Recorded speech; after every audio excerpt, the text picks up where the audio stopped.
Hello, welcome everyone to the second session of the Rings of Inasvine campaign. I am your GM, the voice of the speaker, also known as Paul. We and here we will have our second session zero with one of my friends, Dragon. This is one of my newer friends, and he's I think you're cool, right? Cool enough. Yeah, I mean, cool enough to be in this campaign. So yeah, this is Dragon. We've just met recently, and he's pretty cool. Would you like to introduce yourself and introduce the character you are going to be trying to play tonight? Yeah, hi. I'm Dragon. Um, as uh, as our fearless narrator here mentioned, um, known each other for a little bit now, and it's been great. I will be playing a Referami Groluge, a uh, a half giant who happens to be a war priest. Cool, cool. Once again, this is a session zero. Just sort of going over backstory, and for me, just generally to get the vibes of the characters at this table. And so, I don't think I would normally do this. Actually, I'll do this myself.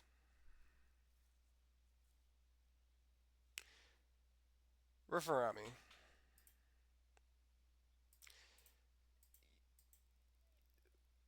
remind me, what is the first thing you remember? As you opened your eyes for the first time, what is in the back of your mind?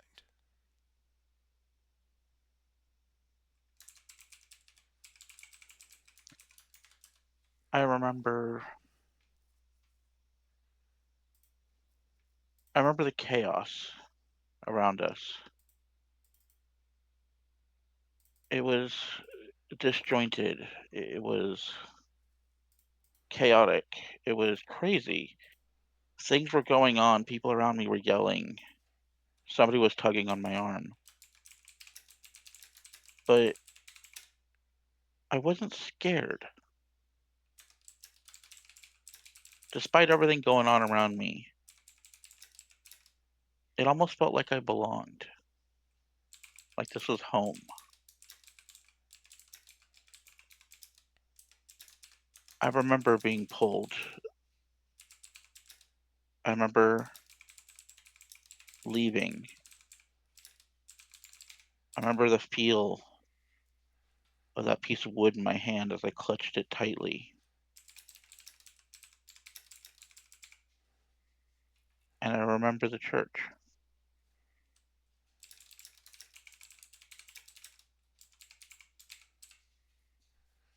Everything before then is just, it's kind of hazy.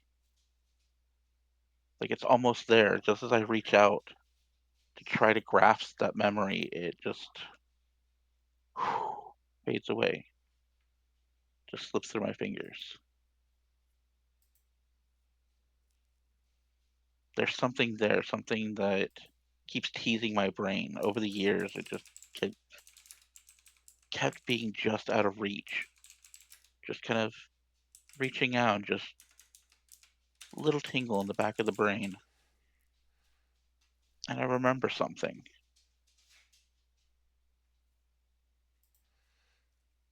As I've gotten older, I remember more things, things that I wouldn't know being in the church. Well, before you speak of that, Hmm. there's another question I need to ask.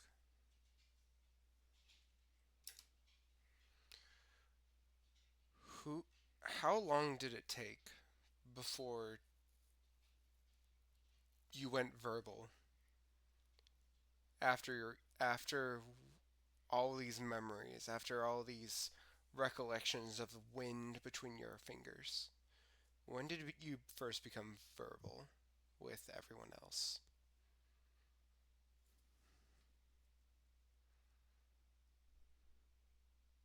I was a quiet child, but it was more I didn't feel I had anything to say than I couldn't. But I remember somebody was we were in the market. We were passing by somebody, and I remember them saying something about the Lifeweave. They were wrong. Then let's go to that, if you don't mind. How long after arrival was this? How old is Referami as they're given their first challenge?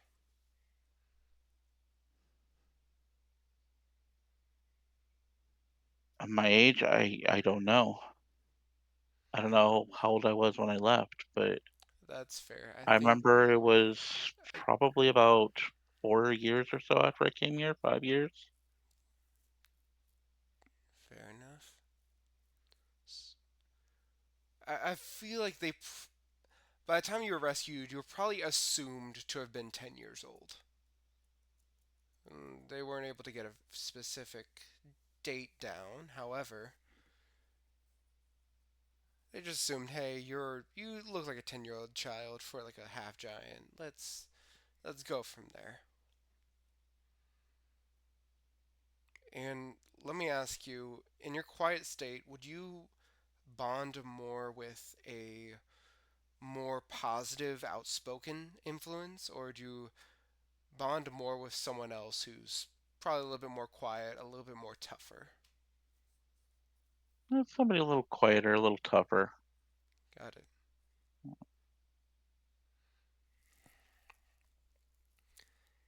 And this is years after your first arrival. We've already gone past like the welcome to the Lifeweave, welcome to the chapel, welcome to Kalendes, the ring of contractors.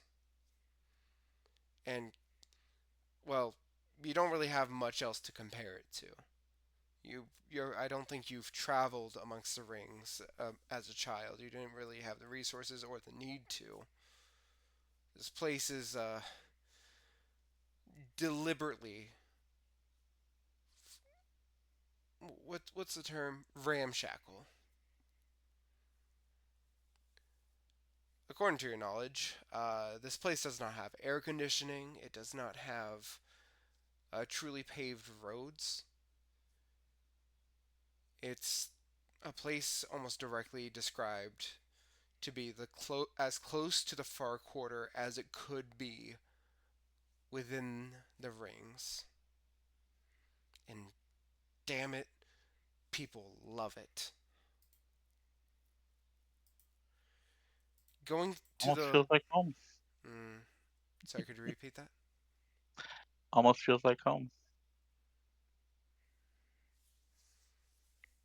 Of course. You walk with another youth within the chapel of the Lifeweave. A devout individual called Alexis Tazarin. I'll send you the name in general, which in the modern day you would know as like one of the direct acolytes of the head priest.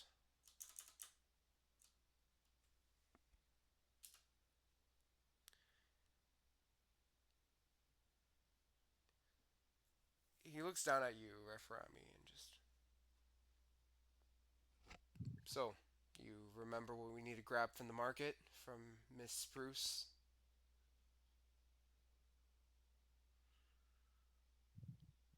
Distractedly look back. Sorry, Alice. Um, yes, I do.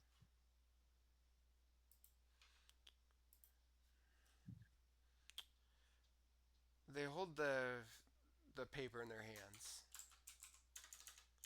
All right, tell me three things on here. We need a bag of fine sand, fine sand, not coarse.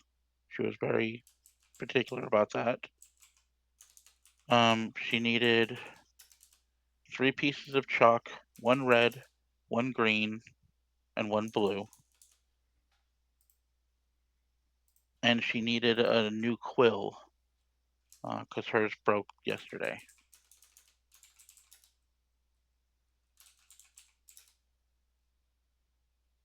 Good.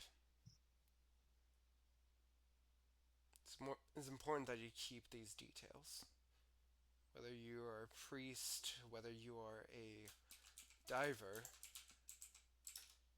you need to keep track of these important details. First, it's chalk, a quill. Next, it's levels of nitroglycerin, potions.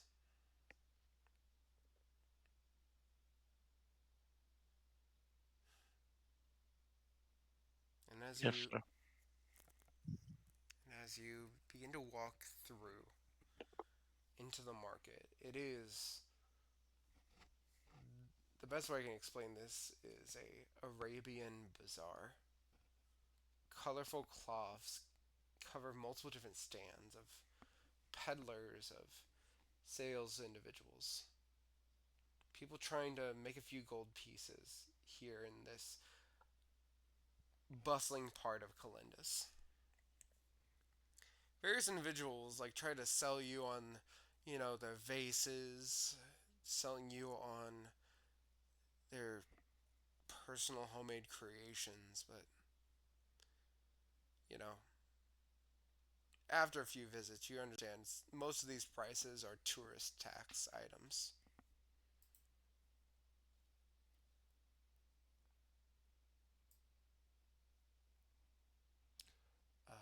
Just looking at it.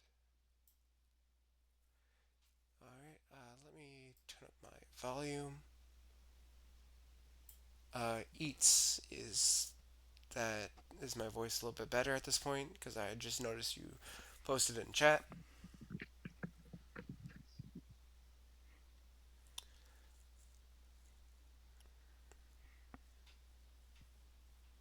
And honestly, I'll be honest with you, Eats. Given that you have a direct line to my DMs, you might just want to at me on this next time. No pressure or anything. Under pressure. Dragon, we can't say that. We might get copyright written. You can't get copywritten for 2 words.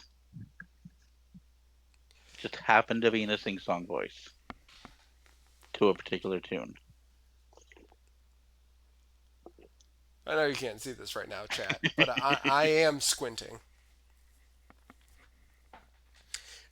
And I Anywho, am grinning. bruh. Anyway, I just all right. So walking through, there is a woman that has worked extensively with the travel of the Lifeweave for quite a few years. As you come on up to her little stall, like it's not just a little sales stand. It's actually a place where you can enter and look around and see various different wooden shelves. Various different goods. A few weapons hanging on a few wooden planks. Various like foods and spices on display. And you see turning around a living tree that you would understand as a sprigand. And she looks over to you with just a little hollowed out glowing eye within the wood that constitutes her. And Miss Spruce Skin, or Miss Spruce as she would prefer to be called, looks to you and like, oh, little Raffarami and little Lexis. Come into my stall once again. Oh, you silly boys. And just comes on up and just looks at one of her other customers. You, sir, feel free to browse around my wares. Just please do not ask me if I sell turmeric. I have an allergy. And she walks on up to the two of you and just tell me, what can I do for you young children today?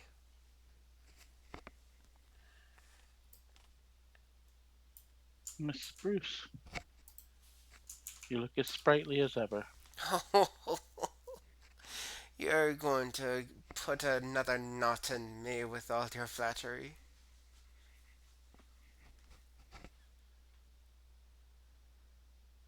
Merely enhancements. You can We're learn. here to pick up a couple of items. Oh, which order is this? Run very. I have many orders that still need to be picked up, but which one is it? Is it the one with the gun? The one The with the fine cut? sand, Fine. Oh, some chalk. you are. And she looks over and like, are you? Oh, good. They're finally giving you the chance to speak with the Lifeweave. That's it, right? You are going to. They're finally going to initiate that ritual with you. Soon enough, Miss Bruce. When they feel I'm ready.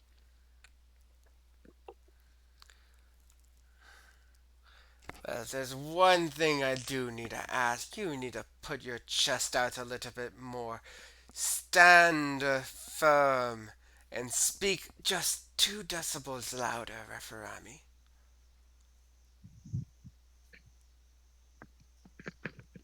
You're you're getting too big to be so mild. And like a stick comes out from her hand and just sort of like pats you on both cheeks with a club.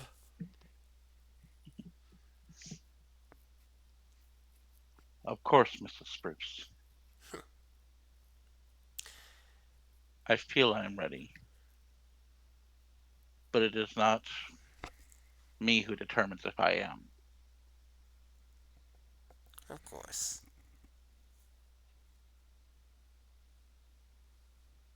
But while other people decide if you are ready, there's only one person that can decide if you are ready.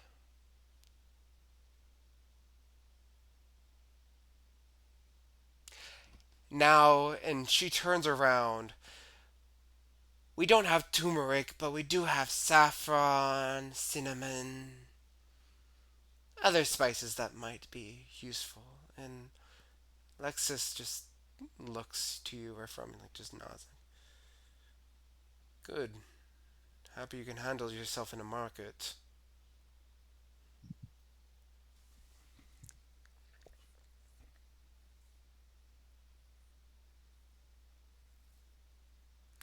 The Shep. market's nothing.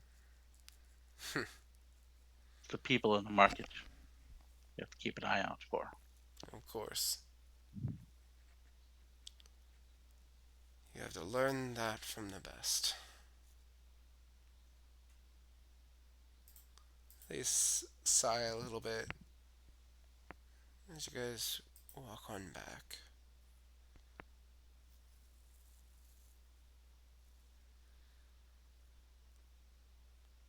A few years later,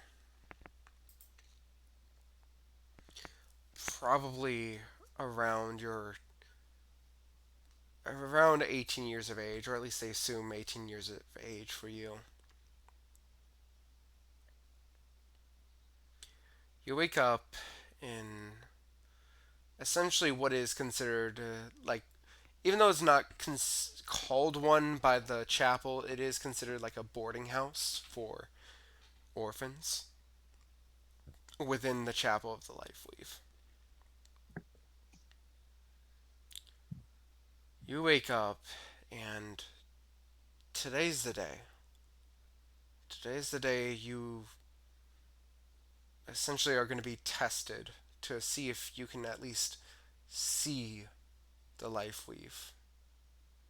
It is a pretty big ritual that you're aware of, but quite a few others have already completed this ritual, and a few others have not been able to see it. How do you go into today? Excited? Nervous? Yes, excited but nervous. I was about to say, fuck This is the you. day I've been working towards, and even though I feel like I'm ready, especially with everything that I've learned over the last few years, I feel I'm ready. But there's still that little bit of, am I though? In the back of the brain.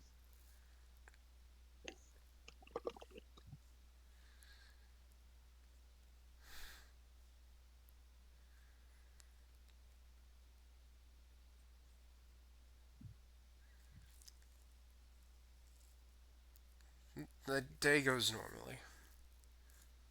Morning prayers, breakfast, religious reviewing the Lifeweave scriptures.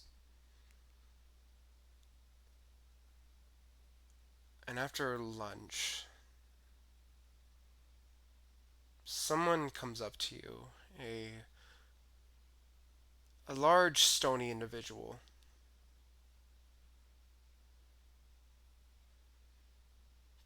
You recognize them as a Earth Ganassi. Her name is Hale, not a Hail, Hale. And you recognize her because while you probably don't speak a whole lot, you're well aware that she's one of the individuals who were there when you were rescued from the far quarter. She is a diver of the diving detachment of the Lifeweave Chapel, and she's walking through the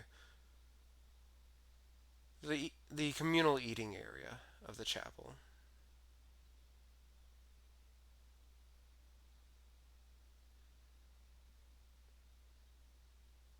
Do you make a notice of anything? She's passing nearby. Passing nearby, not seemingly I like will focused greet her. on you, but Hale I will greet her. Hale stops and looks at you and just, oh, Referami, see that you are going to be given your first test, aren't you? That is correct. You think you're ready?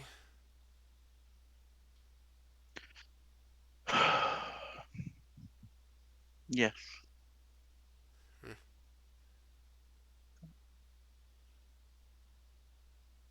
Just sort of squints a little bit.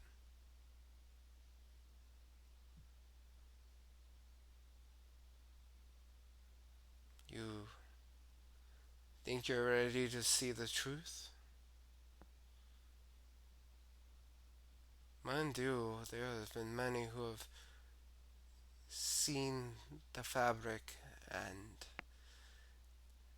they don't see beauty, they see malevolence. You're sure you want to give yourself the chance to not see beauty, but to see toil and violence.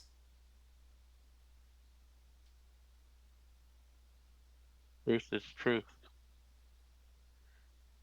The only thing that changes our perception of it is our perception of it. Hmm.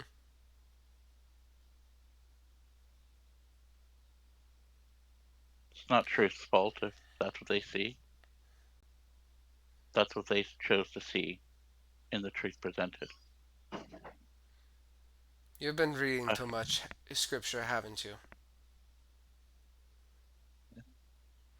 just making sure I'm prepared. And she chuckles and looks away and just, it will be a little bit sad that I will stop training you if you do pass. After all, you'll need a more regular martial instructor. But hey, if you fail, we can resume our weekly lessons. And you remember the most important thing I taught you?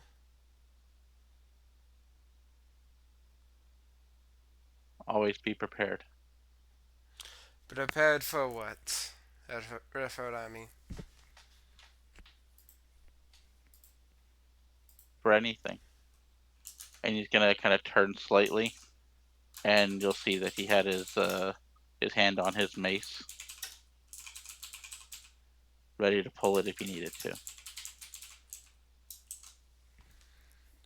She smiles, gives you a nod. And without any further gravitas, she walks past you.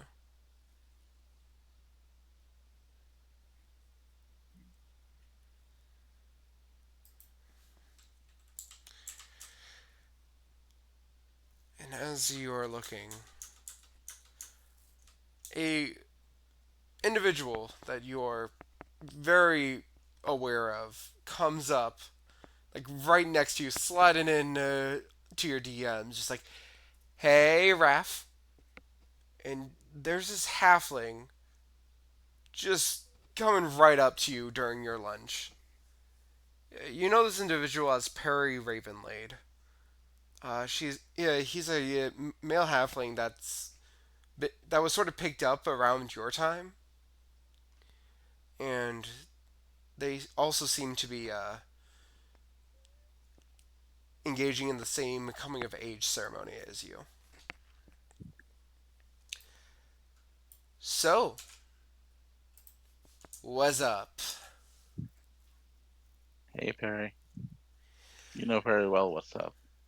Yeah, it's so exciting. We're gonna be seeing the Lifeweave. We've only been, working our entire life and reading all these books, reading all these things, and now we're gonna see things for ourselves.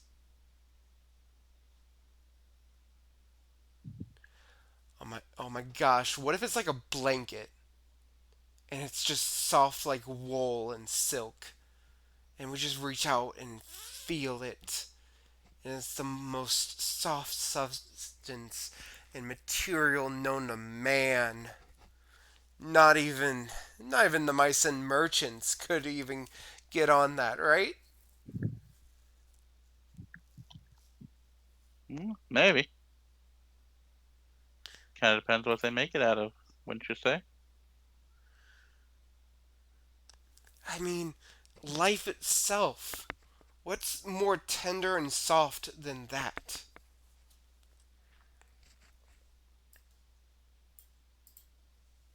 Are we talking you? Because we both know how well you love your blanket. I and they squint at you and just, why would you say this? I I thought we were friends. Of course, which is why I know about the blanket.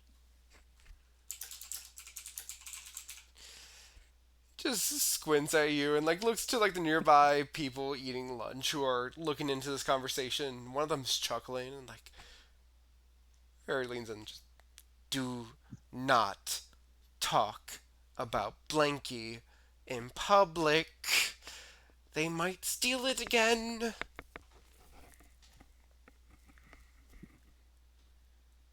Perry, you Yes, left it out. yes, and I left it You on top. expected nothing to happen. I put it on top of a closet. Now, was I supposed to expect you guys would get on each other's shoulders and grab it? No. And what did Hale teach us? Always be prepared. For Anything. were you prepared for that?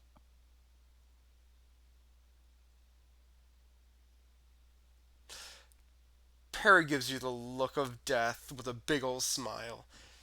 No. Then we know the truth, don't we? Where are you gonna put it this time?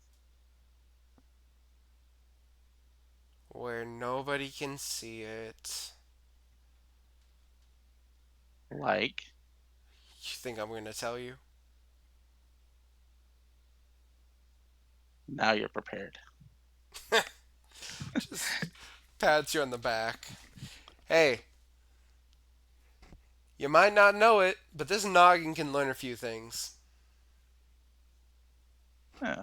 It only took, and I'll say it in like a goofy approximation of their voice, our entire life learning it and reading all these books.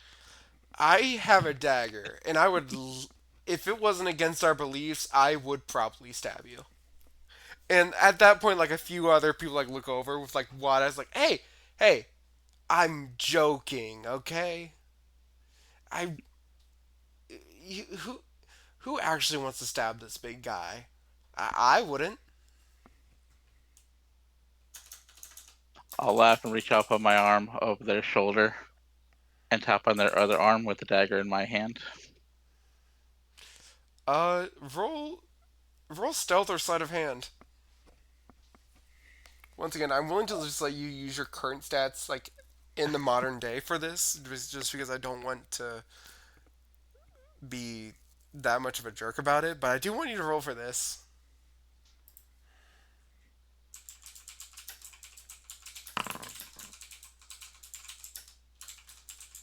16. Yeah, you reach around and tap them with the dagger, and immediately, uh,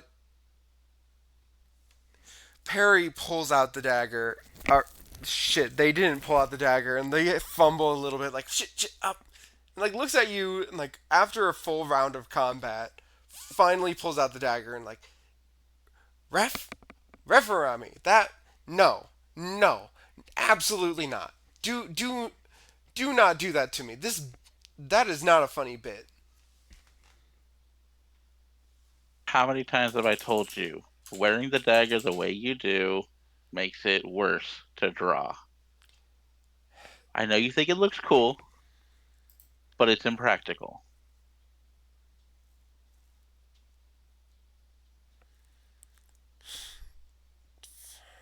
I'll tuck Just my dagger back away as I'm laughing. just rolls their eyes and just shakes their head as they walk away. See you at dinner.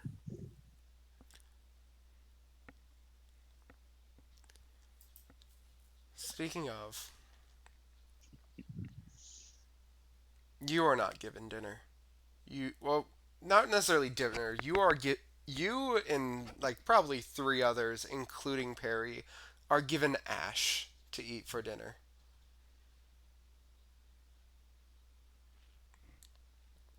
It's part of the process of this first ritual. Apparently, the ash being refined death, but also the beginning of new life. Also, there's a more religious and arcane explanation to it, but you're not. I don't think you fully remember that part at this point in your life. My apologies. I pulled it up on the live stream, your entire character sheet, because I'm a fool. Okay, I saw nothing. I saw nothing. Chat, you did see nothing, right? I definitely am not recording this entire thing. Nope, not at all. Not at all. We're still learning here. However, the in the main chapel, there's already enough room spread out, and there's not really a sigil written on the ground between the four acolytes and the head priest of the Lifeweave of this chapel. You've spoken with them a few times. The name is Sylvanus Tilinar.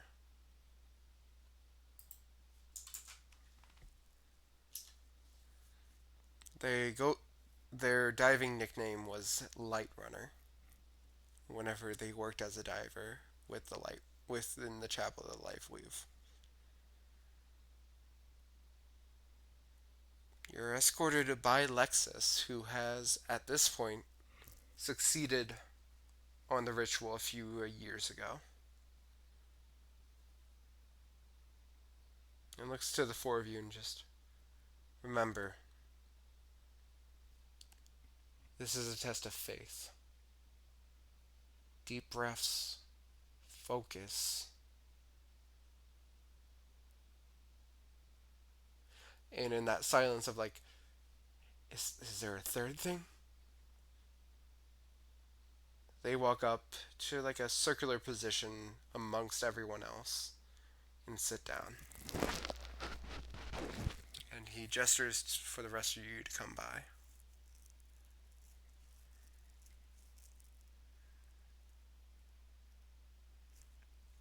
I'll proceed.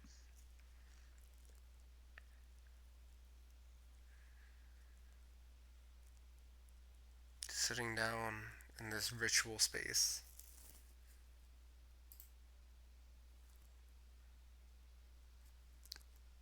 Sylvanus speaks deeply.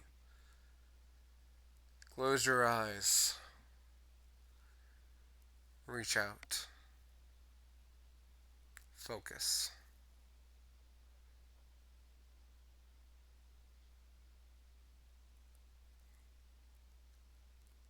Our teachings, they lead us to one conclusion. What is the purpose of life? Reph, how does everyone else respond?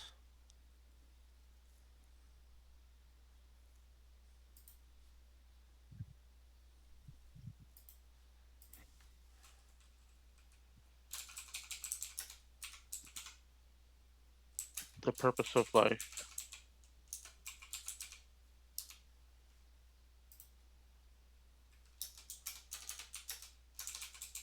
is to exist. Past, present, future, life, death. It's all the same tapestry. And what is the purpose of death? To enable new life.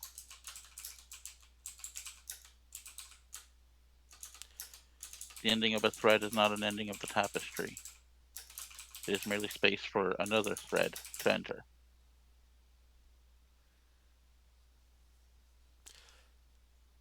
And are we ever alone?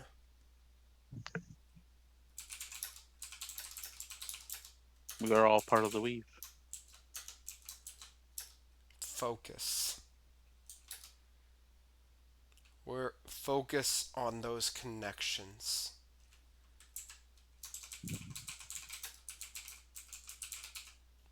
Breathe.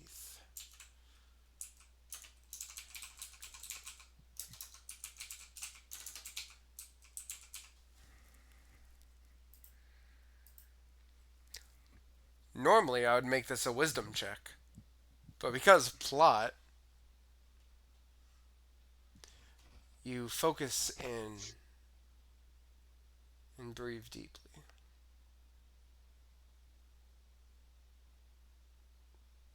How do you reach out, Referami?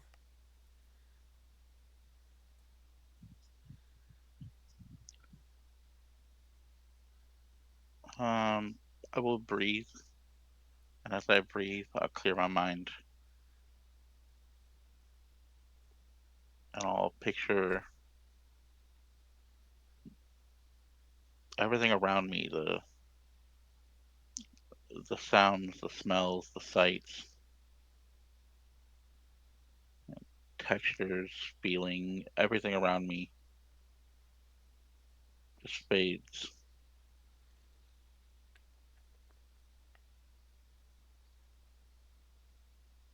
As I continue breathing, I picture a cloud forming above me, lightning zapping down and striking around me soundlessly, It's weird. but not touching. It's weird as you envision this, you feel the tingling of static electricity just vibrating in your hands and arms as you focus in on this.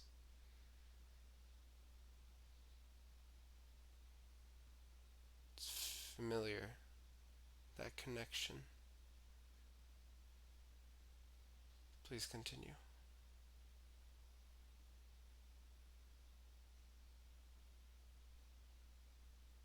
As the lightning's like striking around me, one bolt in particular seems almost frozen in time, like a solid connection of lightning in front of me. I'll reach out and I'll grab it.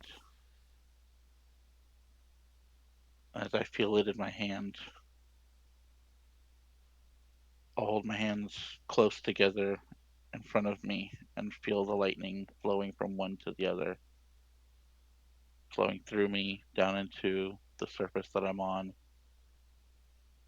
up into the clouds, connecting to the lightning that's around me, and just feel myself as part of the cloud, part of the lightning, me, the ground I'm on,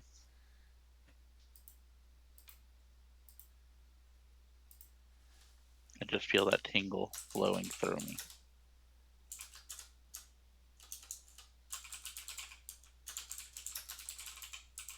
It's familiar and comforting.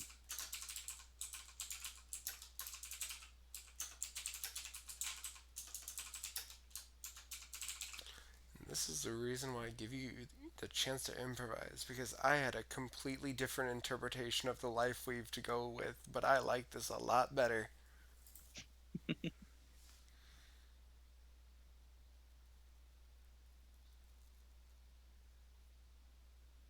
And if you don't mind me narrating a little bit, I think you can see, like, what do you envision the ground to be like in this little bit of vision, like this imaginary area that you have? You see the clouds above you, but what's the ground?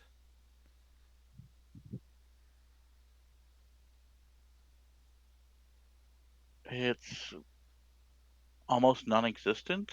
Like it doesn't have a texture, doesn't have a color, but I can feel it there under me.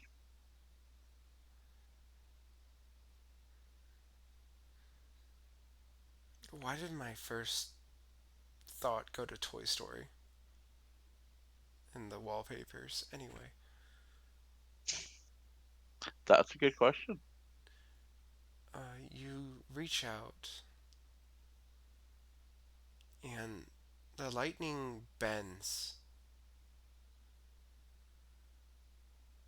and you can see a few faint branches break out and just not too far, just a little different parts nearby you.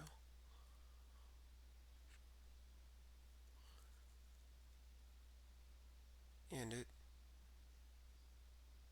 this is definitely not what you were taught that the life weave would look like, but it was also expressed that everyone everyone weaves in a different way.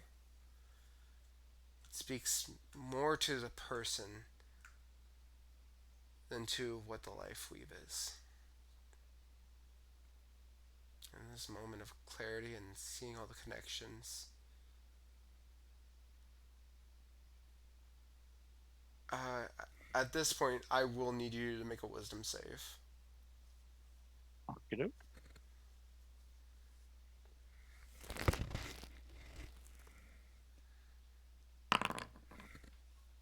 Cool. Uh, there is a flash of lightning, and like you feel the vibration of thunder, but not the noise of it.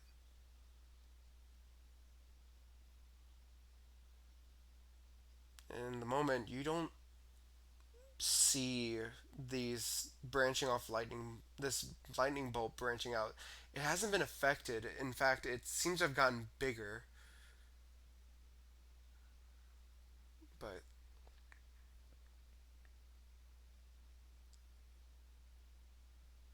I will try to focus on these branches that are going out. as you focus,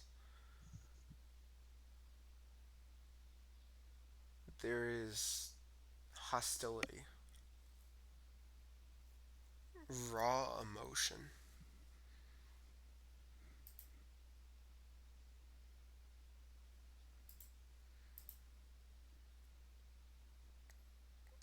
There's life, and it is flaring up.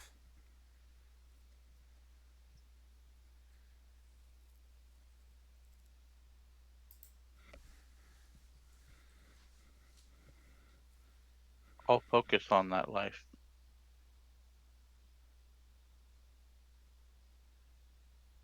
And it Still is. maintain my breathing and just try and stay in that state, but try to focus in on this feeling of life. It is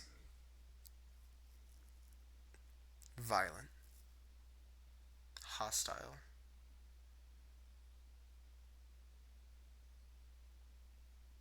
and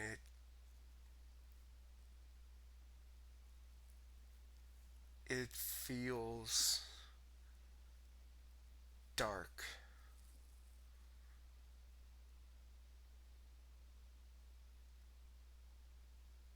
and it feels wrong.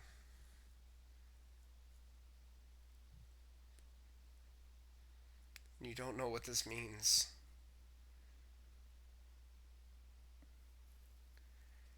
And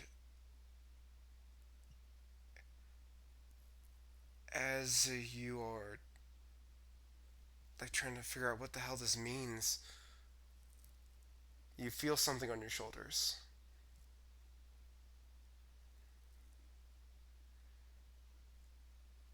just shaking you.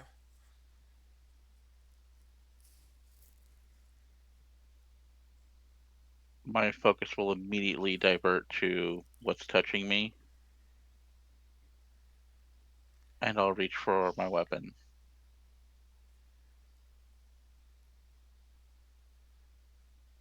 And as you refocus back in,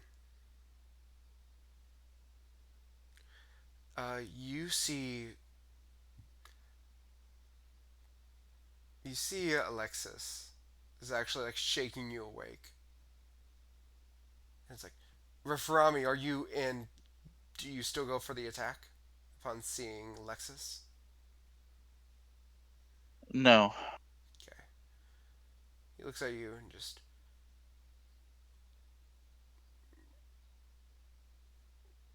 and like sort of like looks like to the left and to the right, and like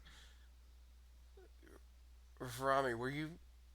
Did you hear any of that?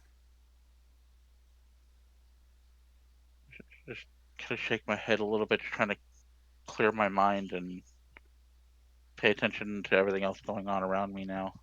And as you Hear what? look around, almost everyone is still there, but they're like looking at Sylvanas, looking at each other, and you don't see Perry.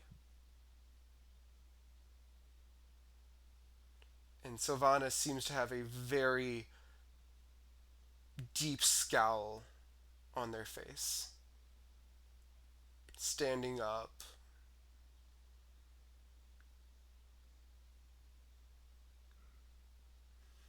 Directed at me?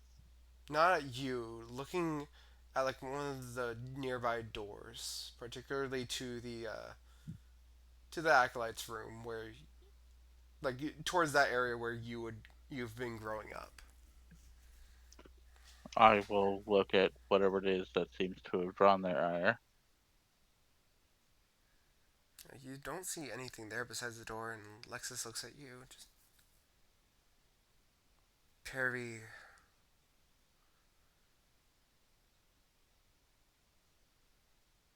Perry broke a few of our foci, if you will, and Sylvanas was yelling at them for disrupting the ritual.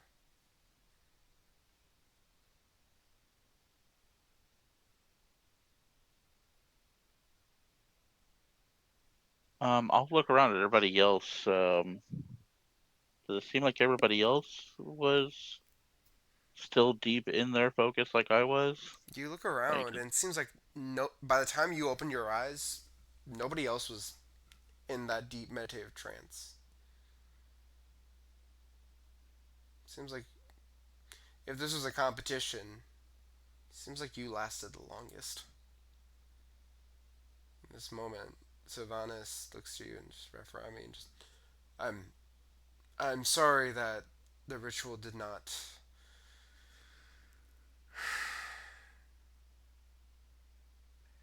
Junior acolytes need absolute quiet to connect with the Lifeweave. We will we will work on this next week with the rest of you. of course. I'll look down at my hand when I grab the lightning bolt with.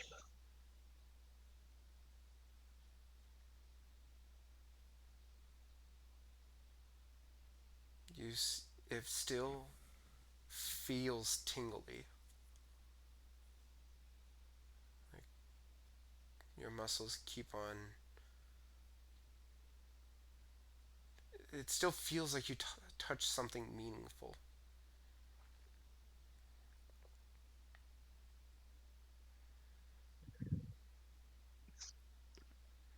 I'll kind of shake it off a little bit, just kind of clear my head. And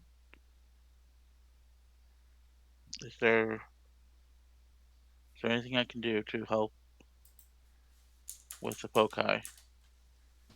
Just once again, focus on the quiet and reach out. Once you have reached out and found something,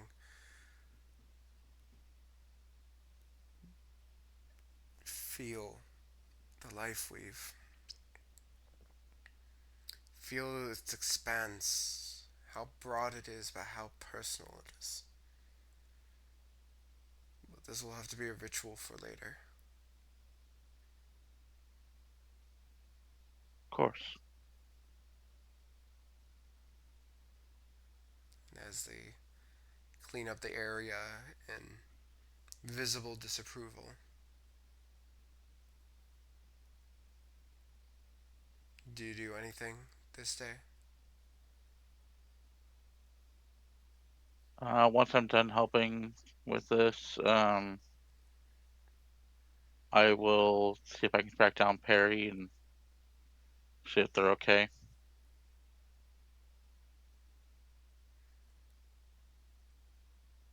They're in. They're on one of the benches in the dormitory. And just looking forward and just blank.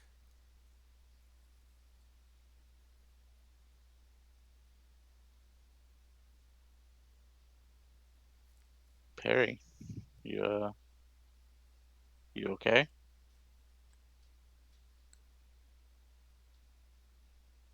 No, it's fine. I just had a thought and I wanted to speak. And apparently I ruined everything. The perfect ritual ruined by a simple request if I was getting it.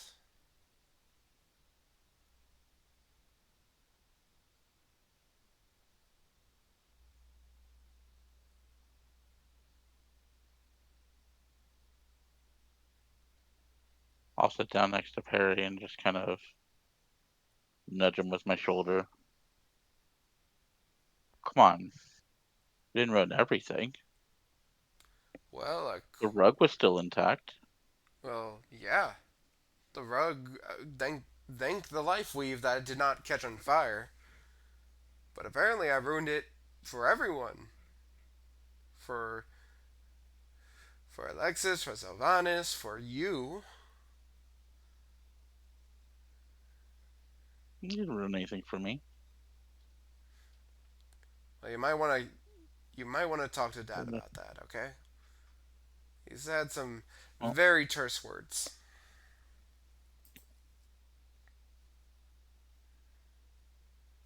yeah, maybe the truth they're seeing at the moment is their frustration.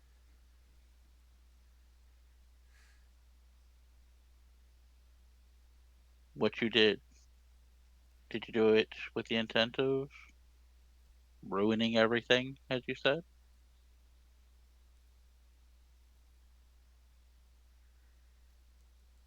No,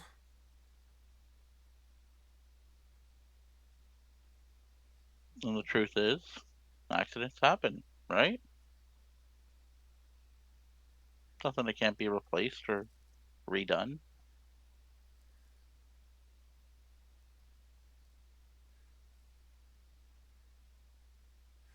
Truth is,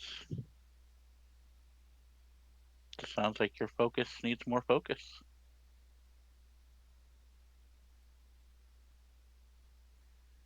looks to you and okay. How can I add more focus on top of focus? Do I just double the emptiness in my mind? I don't think you can multiply by zero. I learned that in elementary school.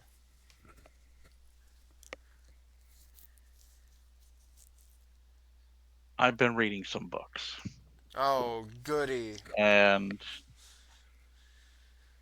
you know as well as I do, what they teach us in elementary doesn't even scratch the surface of what's actually out here, what the reality of our world, our universe, our existence.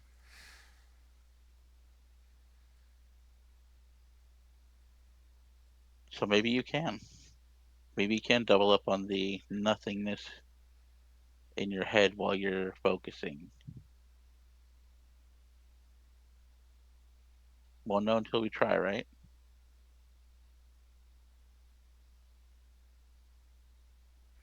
We try, we learn,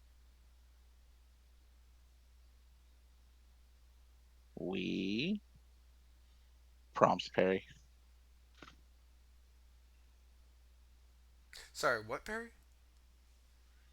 What did you do? I prompted Perry. We live, we learn, we Push through. and We survive. We. Oh, I get it. We move everything and get the fuck out of here. Now no, Perry. It just gives you the shit-eating grin. That okay. I know I'm not supposed to swear, but that felt good. Good. Truth is, you were bringing me down, buddy. That was way too much sad sack for somebody your size. Hey, if this is the only way I can bring you to your knees,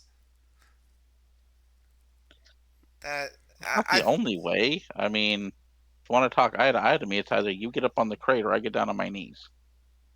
I think we have to do both at this point. I mean, give it like 3 months. Holy shit, you're gonna be massive.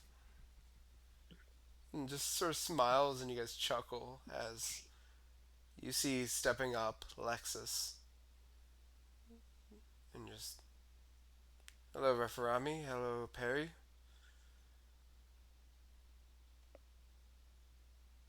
Hello?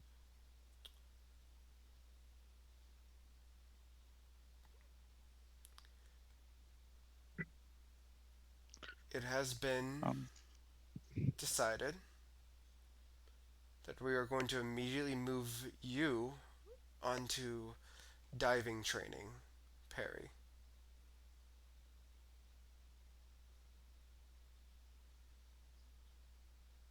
Seems that your strength of character has spoken, despite your terse words. Please gather your belongings. Your training begins now.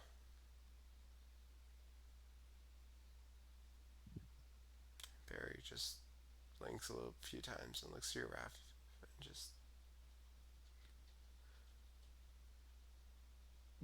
Did I.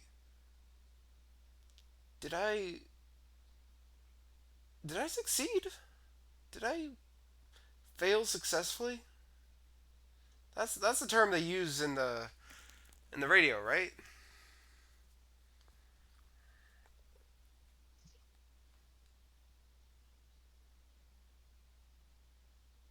Referami just shrugs. Well, Success is success. well, cool. I wow. Just sort of gets off on the bench and just a big old smile. I'm like, you're a, you're gonna pass this ritual, right? Because Of course. you pass it, you're gonna get diving training, and I mean, if you don't pass it, well, who's gonna be my diving buddy?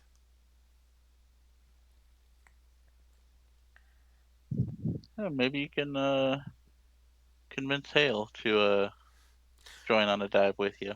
Oh, oh, oh, that'll be a funny day in hell.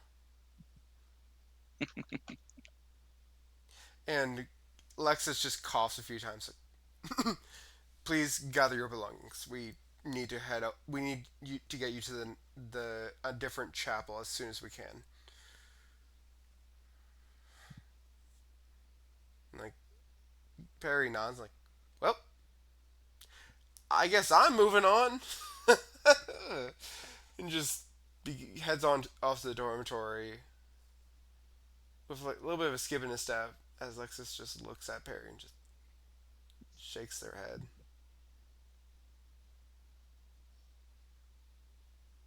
And just looks at you right from me like, you know, he's not going there as a reward, correct? Yeah, I figured. But his truth says it is. And Who am I to argue with his own truth? you're just hoping that truth holds meaning. I think Perry's going to be fine.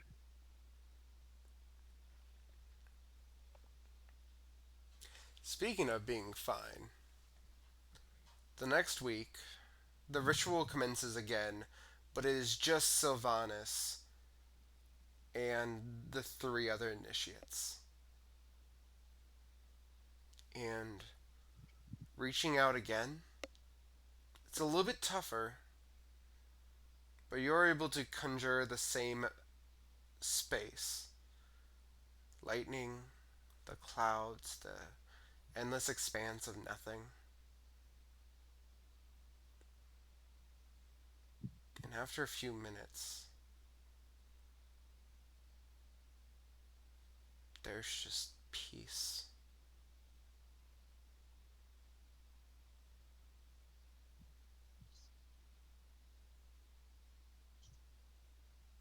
You were the only one of the four individuals to actually be able to grab the Lifeweave. And it is a great celebration.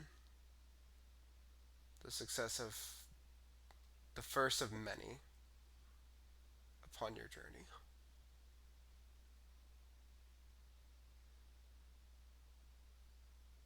Can't wait to tell Perry.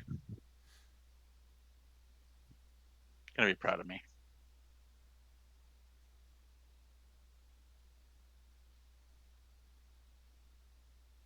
A year passes,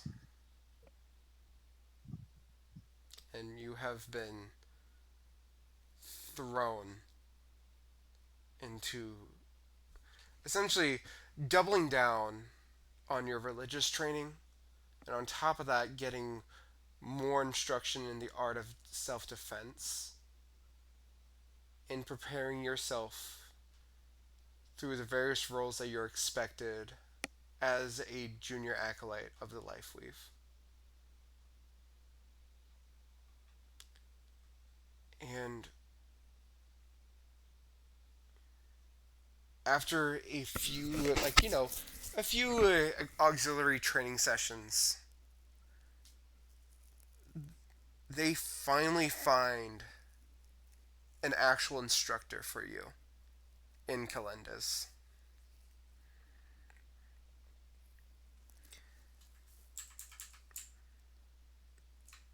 And they come up, and you see what appears to be an anthropomorphic rat, clad in scale mail, a sword on their hip. They look like the most generic, like, adventurer you've ever seen. Like, straight out of a picture book.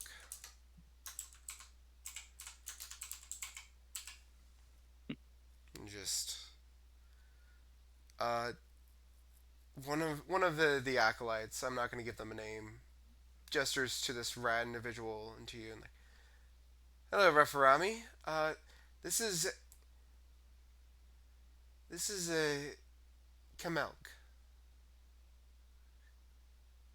He is a seasoned mercenary who might be able to teach you more advanced fighting techniques. We are aware that you are fluent in swinging a sword and swinging an axe, but this one might actually teach you something beyond that.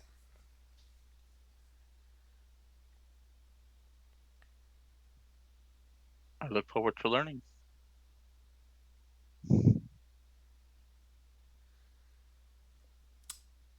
this rat folk just like nods and so we training on the steeple. We're is there a you guys have a place where you dump out your chamber pots and like the second was like, oh, we do have a dedicated training area, and like Camel was just like, no, no, I think we need to train where the chamber pots are, or at least where they're gonna be dumped. It's like, oh, um, okay,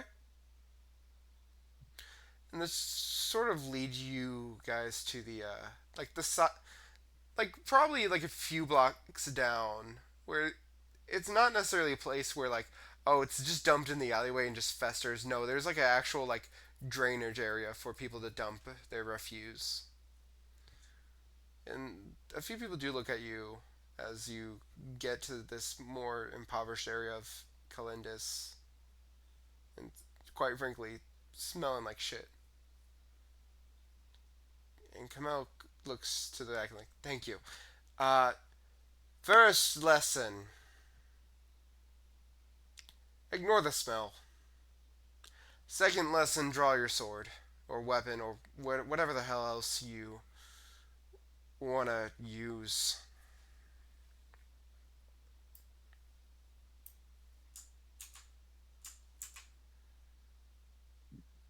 Uh, understood. Pull out my mace. Keeping an eye on my surroundings, I will square off with them. And they pull out their sword.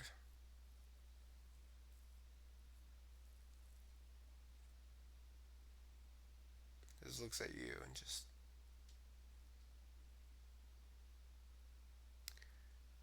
you're too focused.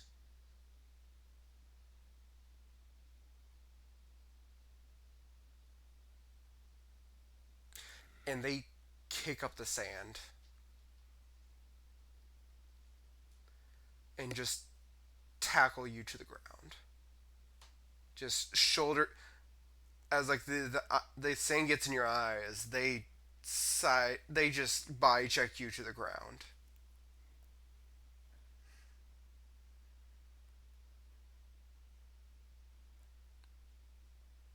Like I said, too focused. You can't have your eyes that open in true combat.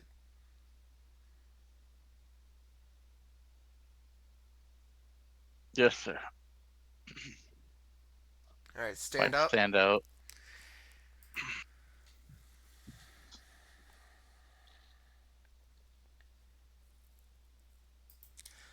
All right, you're not focused enough now. You're over. Fuck. Fucking hell. And this rat folk essentially makes you feel like the worst person in the world by just, and it does, you do learn over the next few weeks that they are not an experienced instructor, but they are experienced enough to teach the art of combat. And, apparently they don't get along well enough with other adventurers to stay in one party for too long. Gotcha.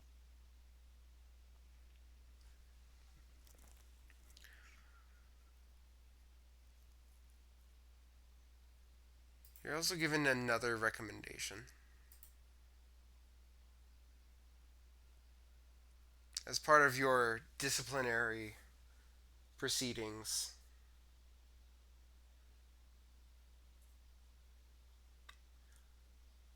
you are you are given a short stint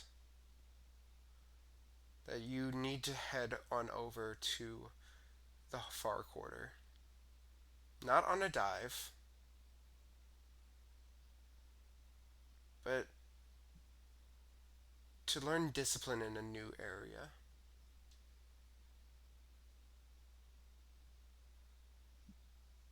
You're sent to a small mining village. Cough, cough. Definitely not Black Soot. I can see the two of you guys typing away.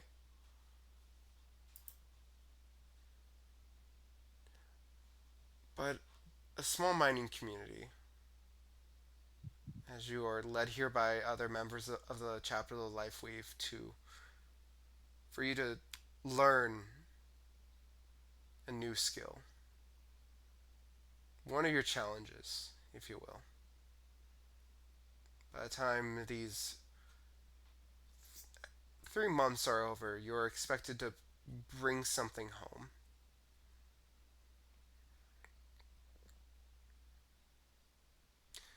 Do you meet your gem cutting instructor immediately, or is it a little bit of a process?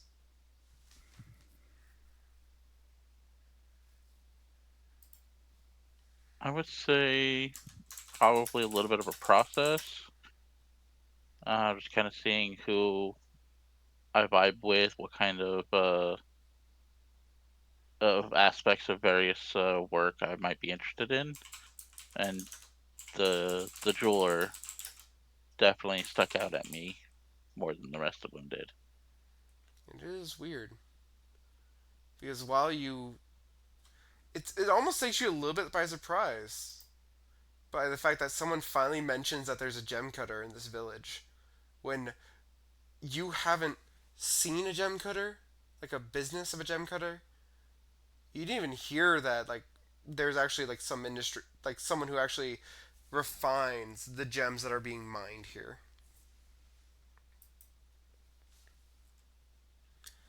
And as you ask around, they lead you to a place, a little cave.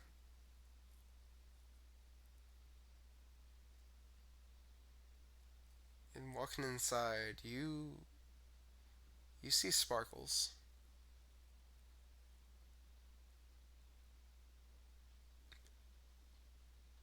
Hello, Pretty, pretty, shiny, shiny. hello. You here for business? Uh, of a sort. Keep getting kind of slightly distracted by the various gems that are on display. Yeah, and like the first ones you see are like just the raw gems just embedded into the wall. And as it opens up, you see what appears to be like a cylindrical chamber, and all around you are very rough but complete jewelry, necklaces, rings. And as you get higher, look higher and higher, the quality of the work increases until you look at the ceiling and you see just a platform, like just in one of the sides of the cylinder.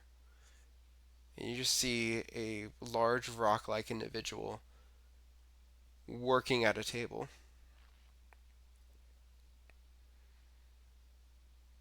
And they look down at you, and they seem to have like clay-like eyes. Business, you say? I Uh, have necklaces, rings.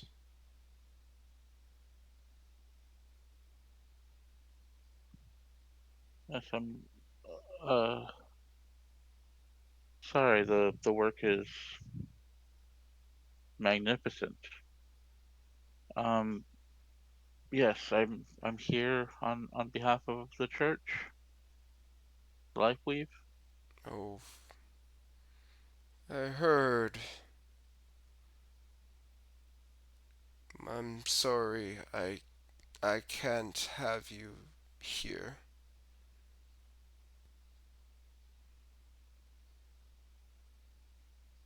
I I prefer complete silence. And the prayers of the last acolyte I took in, it was too noisy.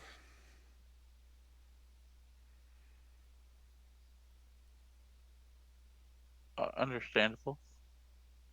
Um, if it changes anything, our prayers are silent. It's a meditation, not out loud. Merely a focus inward. They look over from like their raised position, like sort of squints their clay eyes. Can you be quiet for days.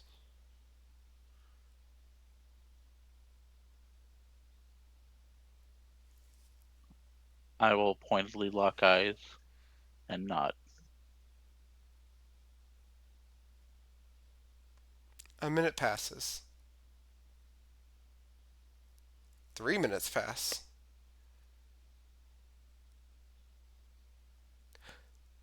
How long do you stand there, Referami? Until he says otherwise.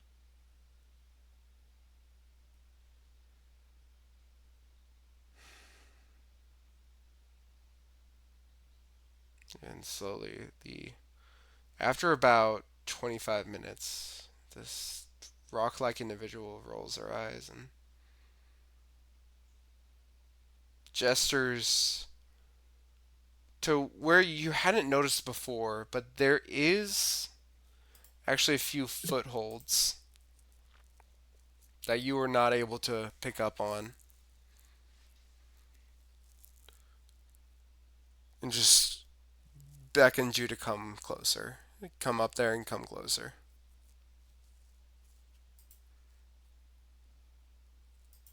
I will nod and I will make my way up the handholds.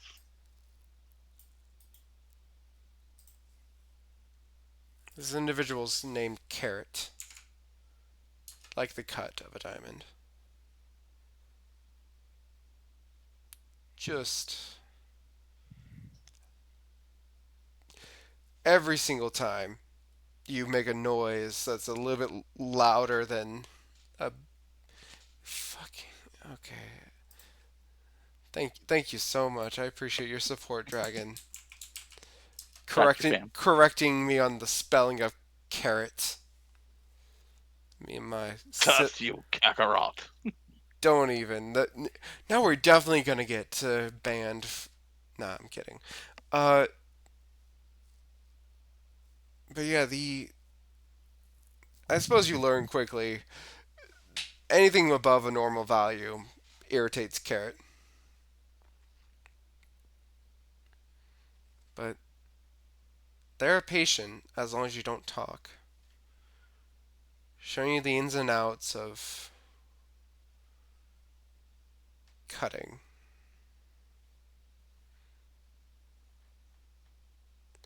And by the end of this slight sabbatical of you reaching out, touching the Lifeweave, and talking with the local populace, and working with Carrot, you pick up your additional discipline.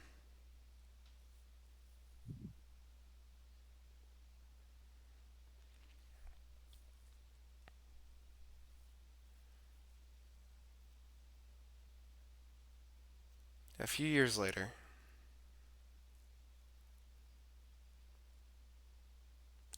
you are finally approved to go on your first dive.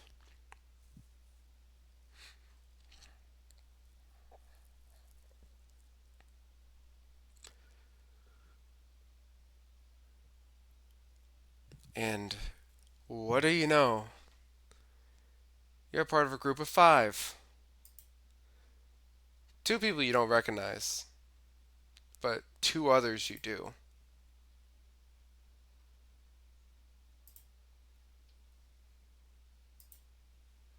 You see Perry's name on the list, as well as Hale's. Hale is the one leading this expedition. Oh, I'm sure Perry's loving this.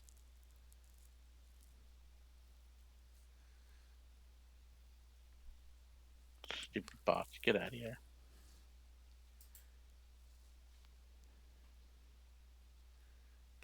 Bruh, Jesus. But as you get on over, like it's essentially the rest of you guys get to the teleportation circle, and you have to wait for Perry because they are at a they're much farther away from the rest of you guys. But finally, you just hear the steps, and just like Reph, Reph, Referami, and just this running halfling, grown grown up for as much of a halfling can grow up, covered in like dirt. Their hair's in a braid. They have armor on, multiple weapons. They look like they're ready to survive, and they just jump. They have a dagger out. What do you do?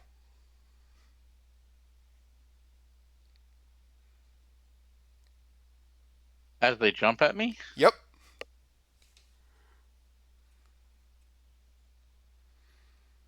I will twist in a way that I grab their arm with the dagger and then hug them with the other one. All right. Roll athletics. All right. I don't have their character sheet set up, but we will have them roll athletics.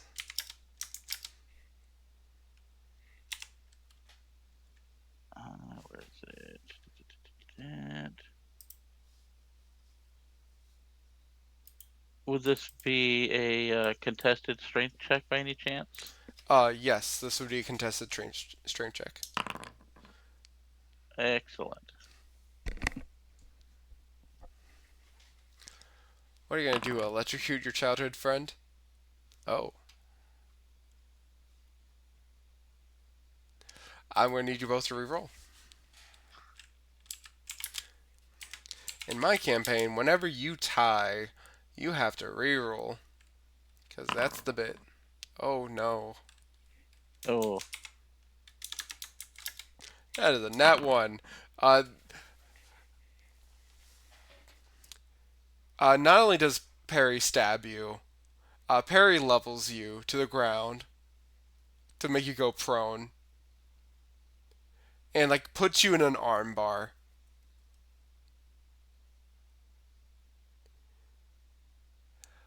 Prepared for everything now? apparently not enough. Sucker.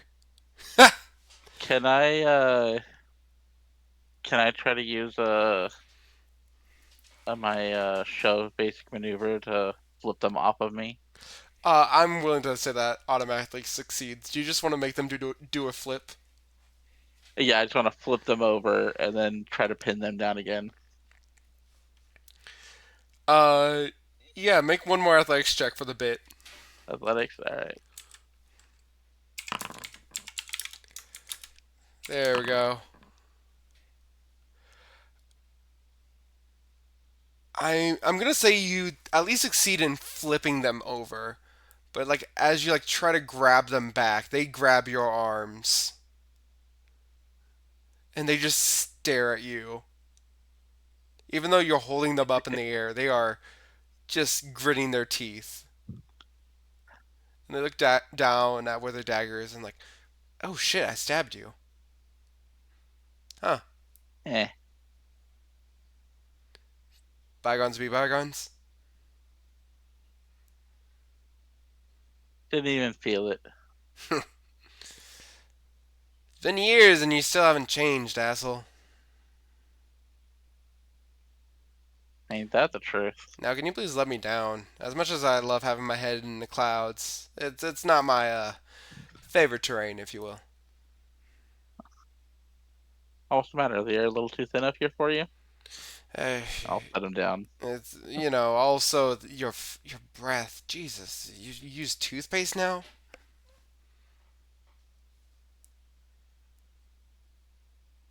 I believe that was your pit, not my breath. They smell themselves. Have you seen yourself? I hate you forever and ever.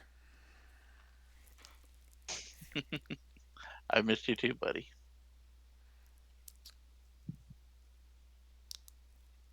Hale smiles, and I'm not going to narrate this, but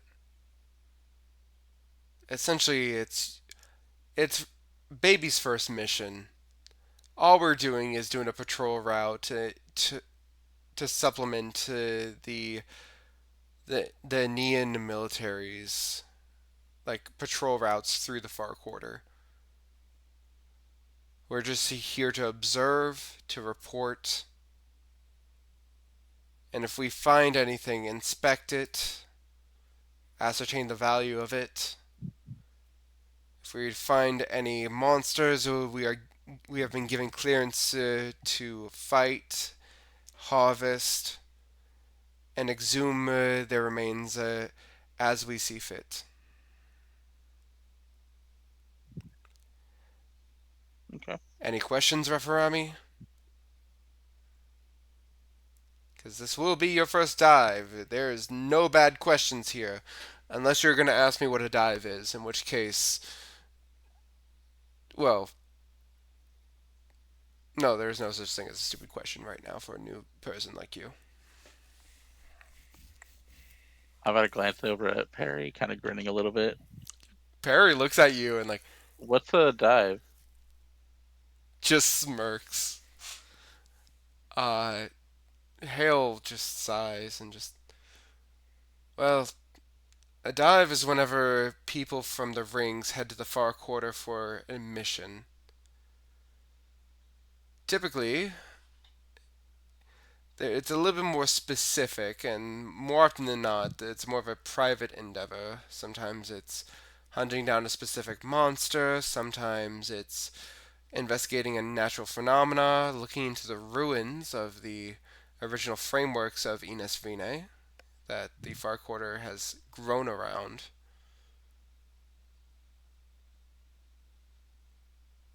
But every single mission, we have to dive down to the core of the rings. And when we succeed, we rise back up. And do you remember, Refarami, who is enabling us and helping us finance these dives for for us to do these missions to spread our gospel and to make to gather a few donations for the coffers?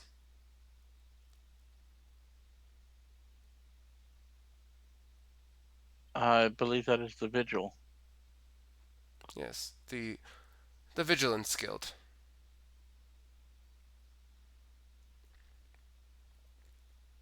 Which, if you do complete this mission, you will join the ranks as a technically an associate member, but still you will get your name on a license.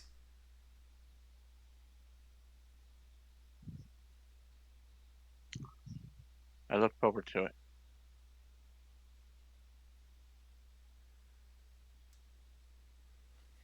Um, The the mission goes well. Nothing major happens. A few fights, but nothing that you and your compatriots can't handle.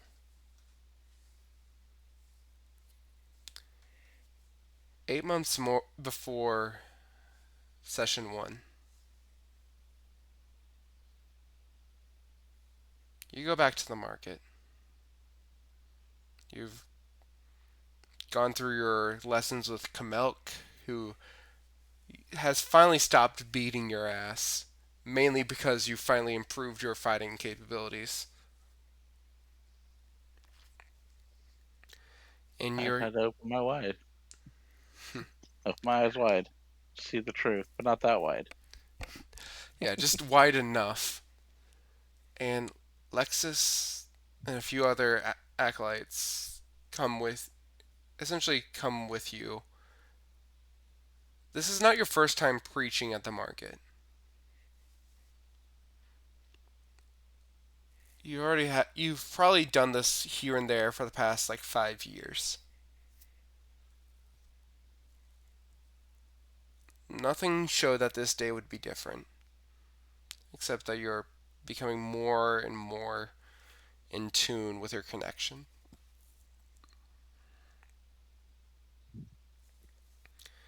How do you begin your sermon?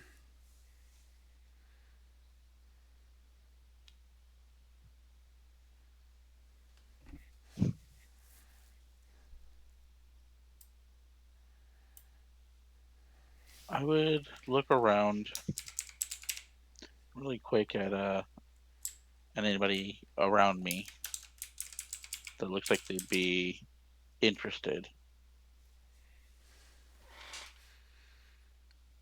and I would ask them how they're feeling. You begin asking, passersby like how they're feeling. Of course, a few people just pass on by. They don't have they don't have the time. But eventually, with your with your natural charisma, cough cough, you have a class feature about this. What? A few people do like begin to gather and come around, and like one person eventually is like, uh, well, yeah, I've been feeling a little bit off. Why do you ask? The reason I ask is because of the life we are all connected, and when one of us falters, the whole weave gets snarled. We're here to help you, just as you are here to help us, whether intentionally or not. Or That's one of the things that we believe. this adventuring type looks at you like, are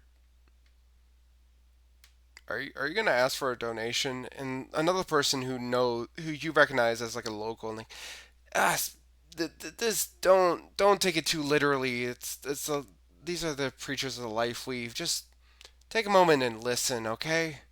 And this adventure's like, oh, okay, all right, okay. I you want me to feel better so I can help out others? Is that what I'm picking up on? Yes and no.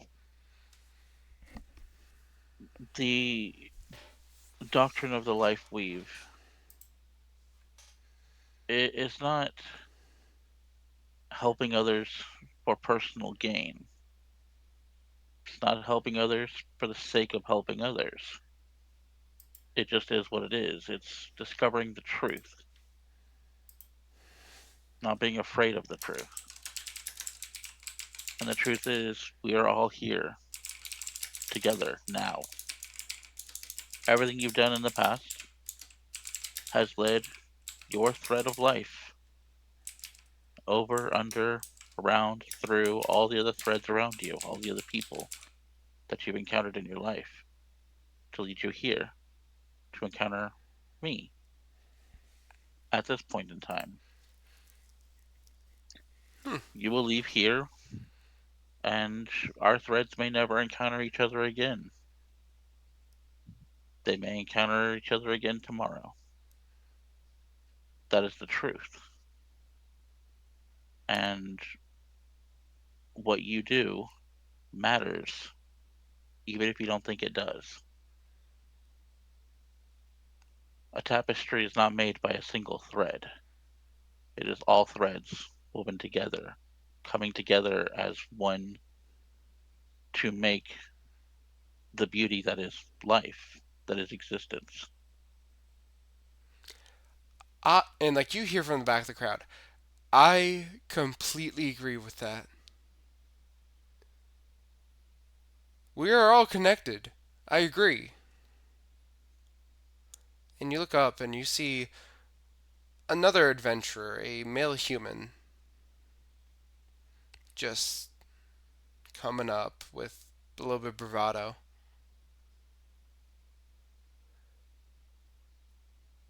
We are all connected, and we all have significance to one another, whether we know it or not. I agree.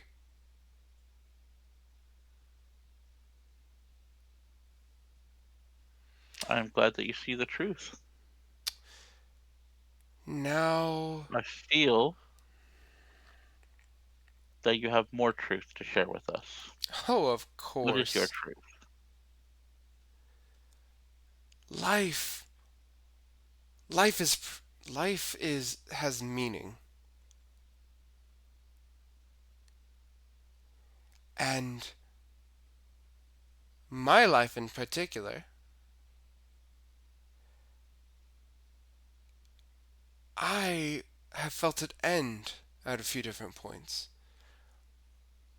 Whether it be quite a few stab wounds to my chest, or a boulder squashing my body.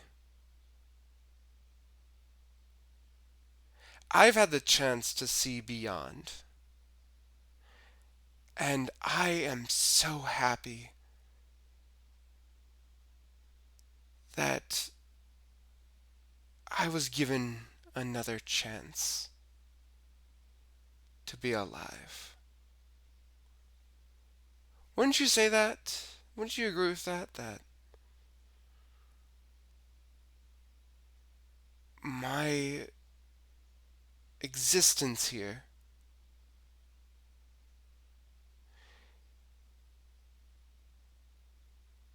is good.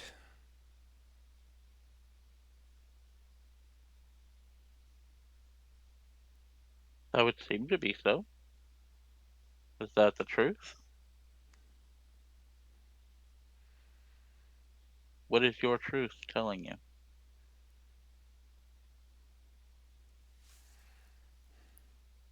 Out of character, do you understand what are you saying, or am I being a little bit too cryptic?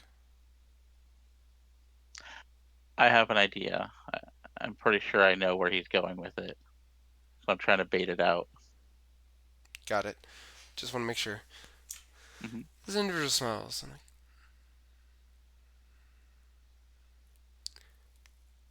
I've seen the beyond, and I've seen the weave,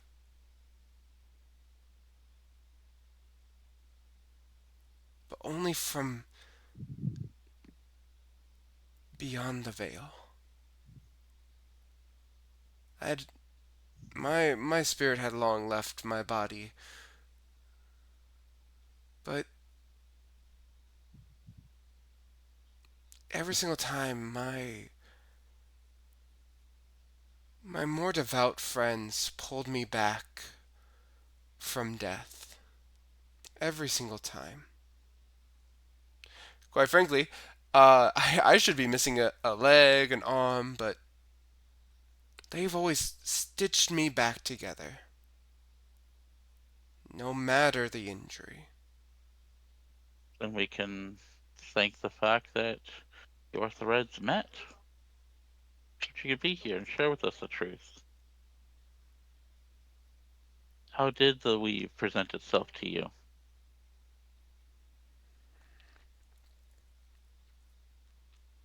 Stars, the astral sea, the connection of everything.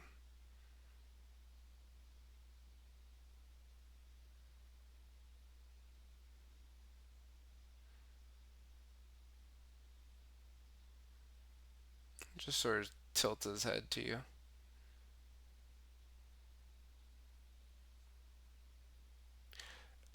I'm out of character. I think, given the fact you're being really calm about this, you've probably heard of this man before, haven't you? And how he likes to make a mockery of the Uh, Lifeweave from time to I time. was gonna say, if not him, then definitely others like him. Yeah, like you out of character. You are not giving me what I expected, and I deeply respect that. Oh, so if I say it, then it gives him the power. But if I get him to say it, then he's just spouting his own nonsense. And he is looking at you with a smile, wise enough himself to not make that jump himself. This asshole, this asshole knows what the hell he's doing. Would you like to explain, out of character, what the issue is here, Rifurami? So I mean, unless you don't want to say it. the Or we can just have it be more of a discovery through the campaign if you wish. yeah, yeah, I want to build out a little bit more on this before fully like throwing it out there. But basically, that is completely understandable. And as this human just smirks, just well then, please enjoy your sermons and may life bring you many happiness, even when it claws out your neck. And they do a little bit of a nod and walk away from the crowd who's gathered. and may you enjoy the view of the astral sea that you have found.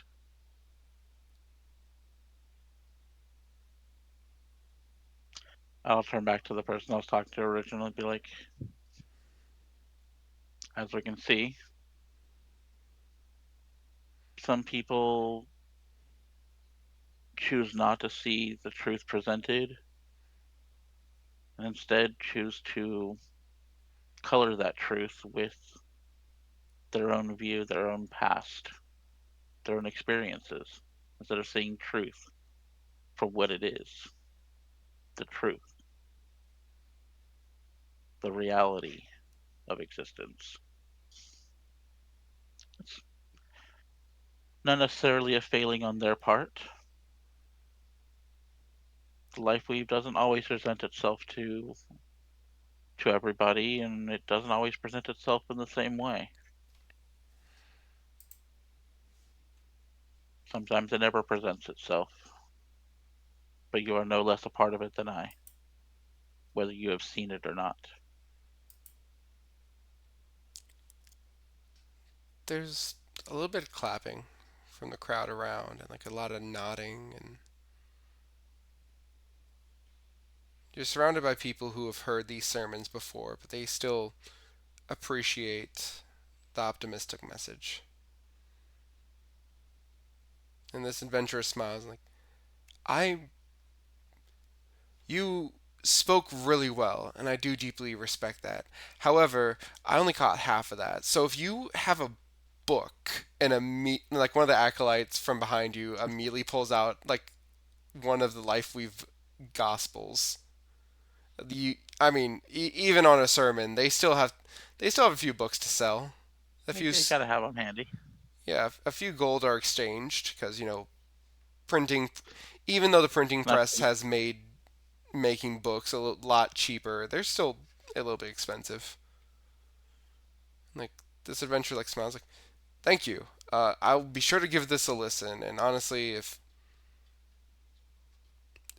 it sounded nice, I really wish I could say more than that, but I'll definitely give this a read.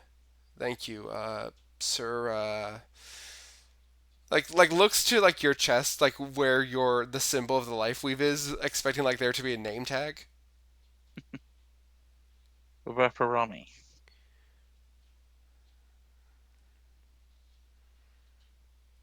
and thank you for being receptive to the truth.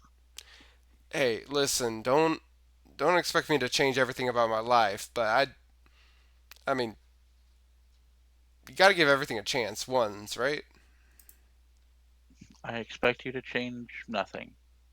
Whatever changes will change. Dragon out of character, you are terrifying me a little bit.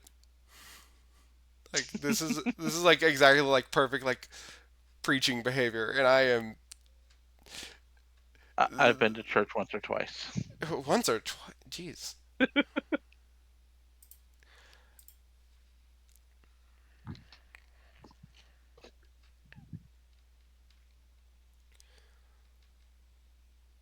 But yeah, I expect you to change nothing. I expect you to discover the truth on your own at your own pace. And if you have any questions, feel free to stop by any of our churches and ask. We're here to share the truth, not hoard it for ourselves.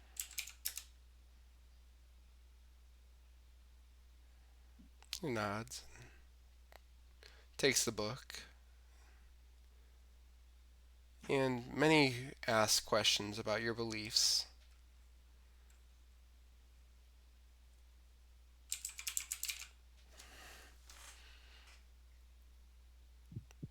And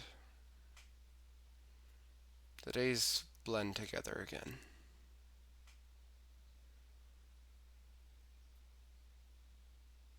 Reph will definitely be keeping an eye out for that guy again, though. The guy who tried to goad him, or the Both of guy them. Both of them. you actually do.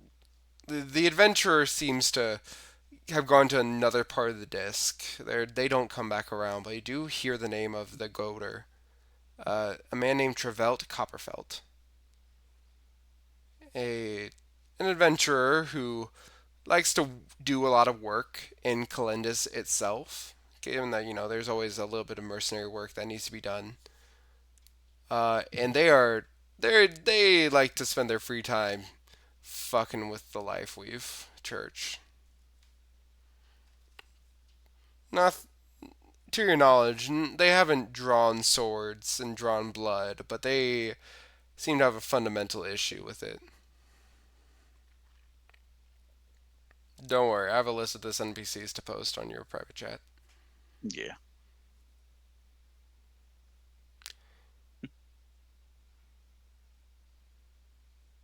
But yeah, I will spend the rest of my time, answering any questions, talking to others, offering the occasional bless, guidance, Yeah, yeah. etc. At this point you're definitely a level 1 cleric. So giving minor blessings to people who need it, I respect that.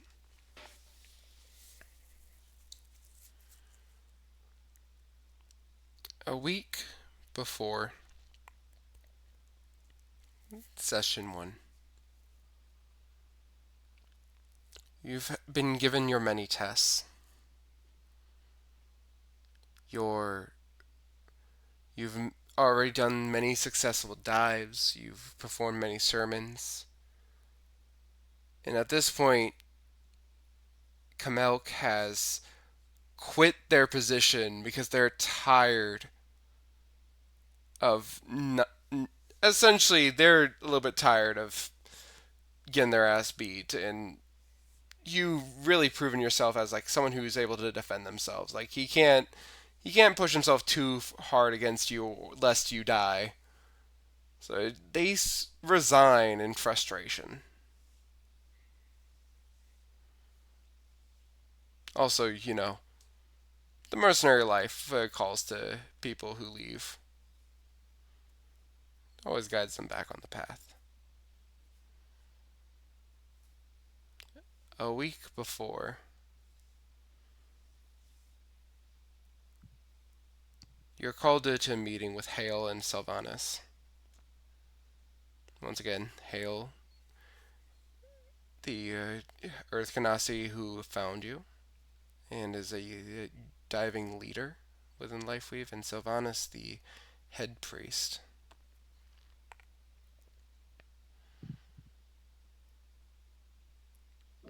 And you both walk up to the pulpit where Sylvanas is standing in a very cinematic beam of light, and Hale just a few steps down, and she looks to you just. Hello, Aframi. Uh, I Yeah, suppose at this Sylvanas. point, Sir Gruluge. Not. Growlage. Yeah, I still need to get used to saying your last name. Gruluge with a G at the end. Growluge. Groluge. Growluge. Groluge. And for probably the 100th time. I'm sounding it out for them so they can say it properly. I really need to ask the Vigil and you really need to ask the Vigilance Guild to see if they can just have us speak in first names on certain missions. That would probably be easier for everybody. Groluge, Groluge, Groluge. She just sort of like just one finger, two fingers to just count, just saying it multiple times before Sylvanas just coughs a few times. Ah, yes.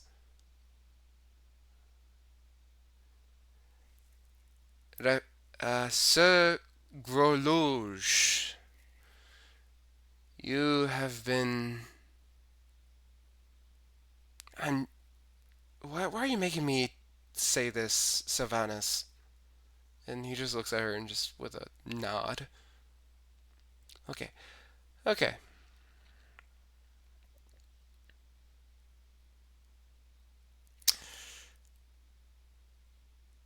Like there's a pause. Referami, you have done very well in your services to the chapel, assisting with maintenance. Your training, your discipline has been developing quite nicely.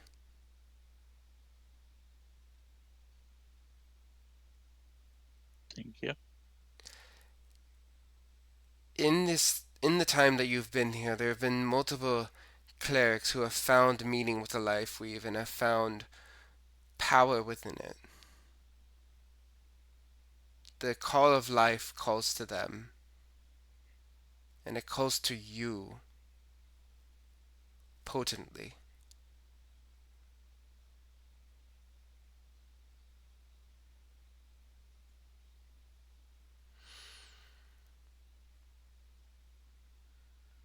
And like Sylvanas nods.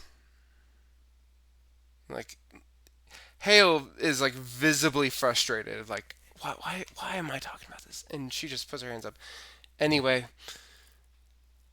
the we feel comfortable to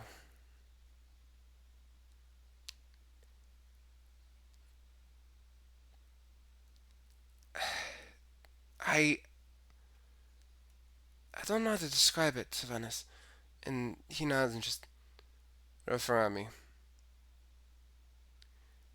Have you heard of Sion Valley?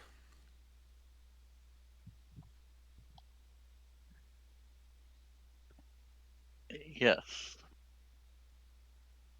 Then I you're have. then you're aware of how they tear apart the life weave almost every single hour of its existence.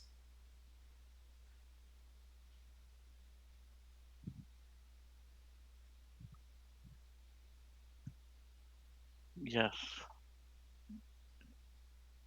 it's where we go for our final test, I believe. Yes.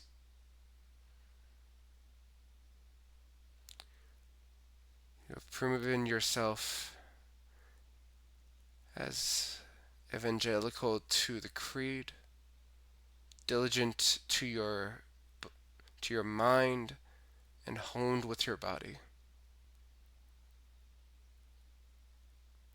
We would like to provide this one final test to see if you are worthy of the vestments that the life weave expects of me and what it expects of you.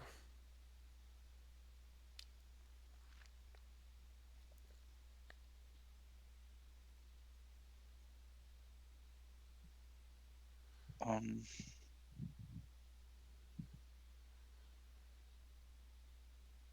of course,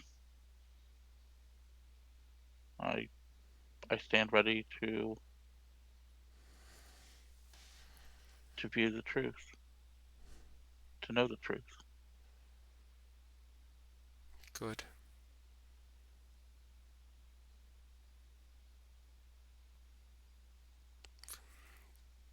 We would like you to depart, to go to the valley, to witness the destruction of the truth.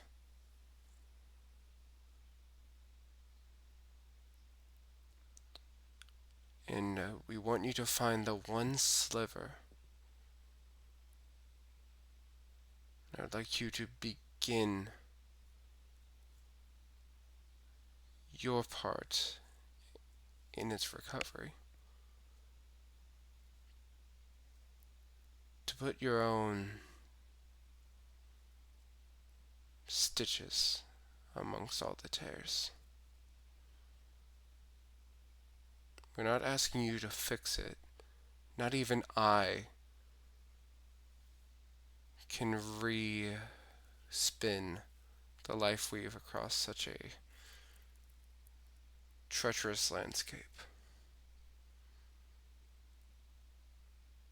But reach out and make your mark.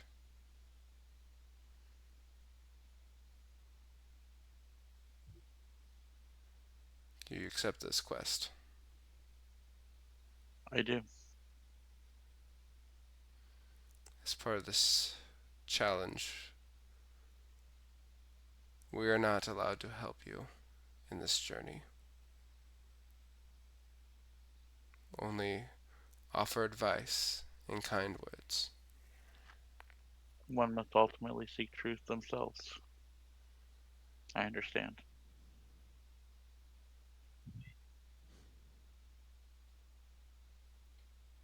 Sylvanus smiles, which takes you a little bit off guard given his stoic nature. Please. The truth is certain, but there will always be challenges. Stay true to yourself. Stay true to the weave. And it will lead you home.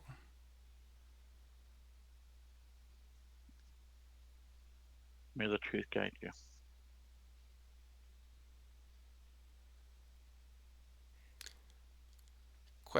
Out of character question. Hmm? Did Reph lose his childhood piece of wood over the years? No, I would say I keep that on me at all times. Cool. I was In fact, I curious. would be wearing it right now. Fair enough. Sylvanus looks up and down and just checking your symbols, making sure they're still presentable, looking at your armor, just nodding.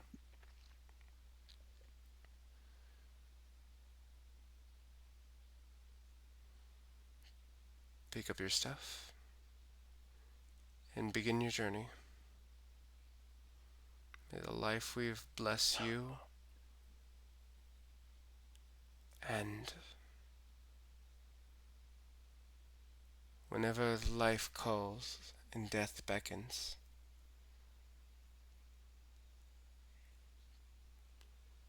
Answer truthfully.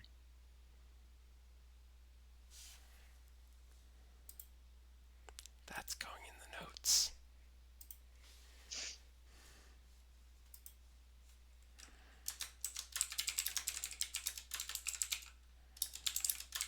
He'll take some deep breaths and kind of shift himself slightly, just kind of readjusting the gear on him to be a little more comfortable. And he'll give them each a nod, half bow. Thank you for the teachings.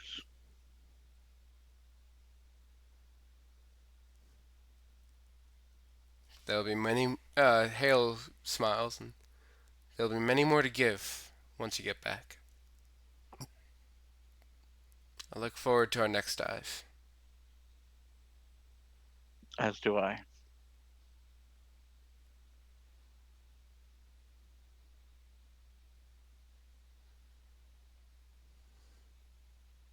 And then I'll turn and walk out.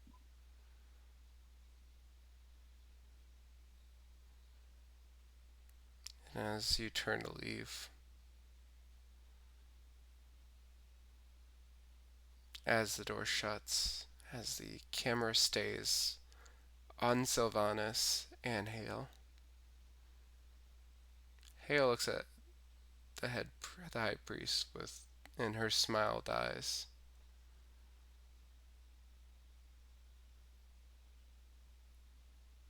You know what's coming. Are you sure you want to send Reph now? And Sylvanas looks away, just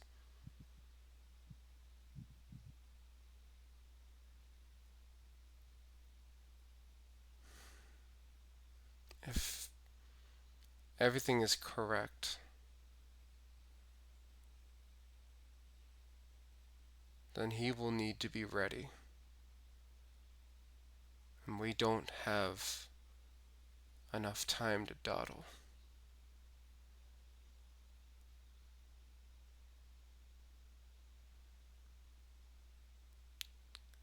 He needs to see the truth much more than he needs to know.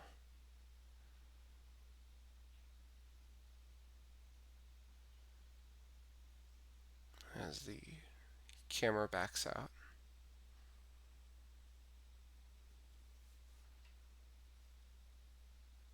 out the stained glass window of the Lifeweave chapel, out to observe the sprawling, rusty, homely disk of Kalendes,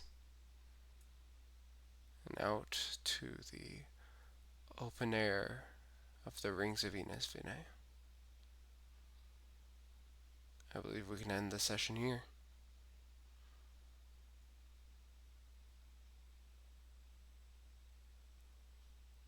How you feeling, Dragon? Great. That was a great session. Can't Truly, wait for session 1. truly, did you enjoy yourself? Mm-hmm. Genuinely, genuinely Genuinely. intimidated That me was a fun. lot. I I am proficient in intimidation. I know, but it's like it's weird when I'm trying to play the high priest and you are being much more of a religious man than I am trying to be. You've been around the block a few times. You've already seen it. I I am still very much an adherent. no, it's just more of a voice thing of just being like, "Hey, I'm gonna be playing very like respectful high priest," and then you come in with all this philosophy, and it's really impressive, and it's like, "Oh no." Thank you. I've been kind of like while working and stuff, just kind of running in the back of my brain like little bits and details here and there of the church to help fill out the concept of it. Yeah. So For those yeah. at home, I have a Dragon and I have talked a lot about what the this Church of the Lifeweave is gonna be, but honestly, I was like, I definitely needed to just make a few challenges. I needed to find a few quotes, a few bits of philosophy, both in like the faith and outside of the faith, of like just a few in jokes to really understand the culture. And I think you really sold it on what the Lifeweave is. Oh yeah. Oh yeah. But yeah. This has been the voice of the speaker. Thank you for listening to the Rings of Venus Vina campaign. Is there any last thing you want to say, Dragon, for your session 0? Thank you for tuning in, everyone. It was fun. I look forward to the next session, Cool, cool. Next, exploring more of the Life Weave Church. well, next session's not going to be session 1. We still have to introduce the frog. Oh yeah, but that's not my next session. That's their next session. Fair enough. And hey, they can be adherents with the Lifeweave as well. I'm not greedy. I will have to ask Eats about that. But yeah, no, great session.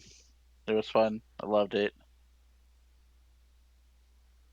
I look forward to having us all finally together as a group and getting to adventuring and discovering what else is going on here in the Rings of Inasvine.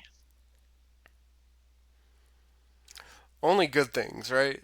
I mean, Oh yes, of course. Sylvanas was just worried for no reason, right? Exactly, exactly. All right. Yeah, it's all good things. Everything is a good thing.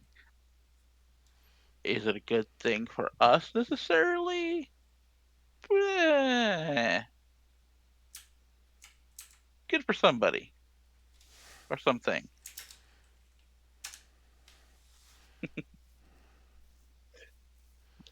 All right.